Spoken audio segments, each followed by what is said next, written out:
আজকে সকাল সকাল ঘুম থেকে উঠে যেতে হয়েছে, কারণ আমার বড় ছেলে আজকে কোচিং ছিল সকালে। ওকে নাস্তা করে বিদায় দিয়ে দিয়েছি।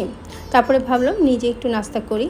এর মধ্যে দেখি আমার ছোট ছেলে উঠে গিয়েছে, তাই ভাবলাম দুইজনে একসাথেই আজকে নাস্তা করি। আজকে একটু স্যান্ডউইচ বানাবো। চিকেন কোল্ড কাট কালকে কিনে নিয়ে এসেছি, ভাবলাম আজকে একটু স্যান্ডউইচ করে দিই। এইটা দিয়ে স্যান্ডউইচ করলে না খুব মজা লাগে, তাই ভাবলাম যে স্যান্ডউইচ করে দিই। প্রথমে কোল্ড কাটটা একটু ভেজে নিলাম, তেল দিয়ে ভেজেছি। বাটার দিলে ভালো হতো, কিন্তু বাটার আর দেইনি।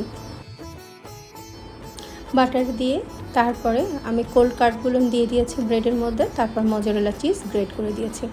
সত্যি বলছি এত মজা হয়েছিল, কিন্তু আমার বড় ছেলে না এটা খেয়ে যেতে পারলো না, কারণ ওর খুব দ্রুত তাড়াহুড়ো লেগে গিয়েছে। ও ঘুম থেকে একটু দেরি করে উঠেছে, আর ওর সাথে সাথে আমিও ঘুম থেকে দেরি করে উঠেছি। সেই জন্য ওকে আর তৈরি করে দিতে পারিনি। ওকে দিয়েছি হচ্ছে ডিম আর পরোটা। আর ও না কোথাও গেলে না এরকম ফ্যান্সি জিনিস না খেতে চায় না। কোচিং হোক স্কুলে হোক, ওর লাগবে হয় রুটি না হয় পরোটা আর ডিম বা সবজি। ওই রকম ফ্যান্সি জিনিস খেয়ে মোটেও যেতে চায় না। টিফিনে দিয়ে দিলে ঠিক আছে, কিন্তু খেয়ে যেতে মোটে চায় না। প্রথমে ভেবেছিলাম যে স্যান্ডউইচটা গ্রিল করব না, স্যান্ডউইচ মেকারে দেব। পরে চিন্তা করলাম না, স্যান্ডউইচ মেকারের থেকে গ্রিলে দিলে বেশি মজার হবে, আর যেহেতু উপরে বাটার দিয়ে দিব আরও মজা লাগবে। আর এখন যে গরম পড়েছে, আর আমার ছোট ছেলে না যেন একটুও পানি খেতে চায় না, ও খুব কম পানি খায়। তাই ভাবলাম এখন থেকে প্রতিদিন সকালে একটু লেবুর শরবত দিব। আর যে গরমটা পড়েছে কি বলবো, এখন না লেবুর শরবত খেলেও মনে হয় যে একটা কি তৃপ্তির একটা শরবত খেলাম। আর আমার ছোট ছেলে তো শুধু স্যান্ডউইচ দিলে হবে না, ওর সাথে একটা ডিমও দিয়ে দিলাম, পরিপূর্ণ একটা মিলও হয়ে গেল।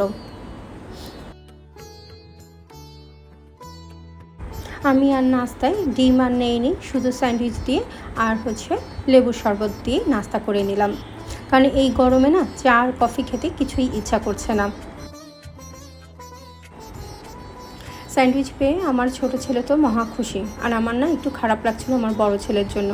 বেচারা সেই সকাল সকাল বেরিয়ে গিয়েছে পরোটার ডিম খেয়ে। দেখি ও আসলে তখন আবার স্যান্ডউইচ বানিয়ে দিব। আমার বড় ছেলে না খুব পছন্দ করে স্যান্ডউইচটা। আমার বড় ছেলে যে কবে যে পরীক্ষাটা শেষ হবে, শেষ হলে কিন্তু দুজনেই আমরা বেঁচে যাই, আমিও বেঁচে যাই, একটা টেনশন মুক্ত হই, আর আমার বড় ছেলেরও দৌড়াদৌড়ি একটু কমে। যাই হোক, আজকে এতটুকুই। সবাই ভালো থেকো, সুস্থ থেকো, আর নিজের প্রতি খেয়াল রেখো।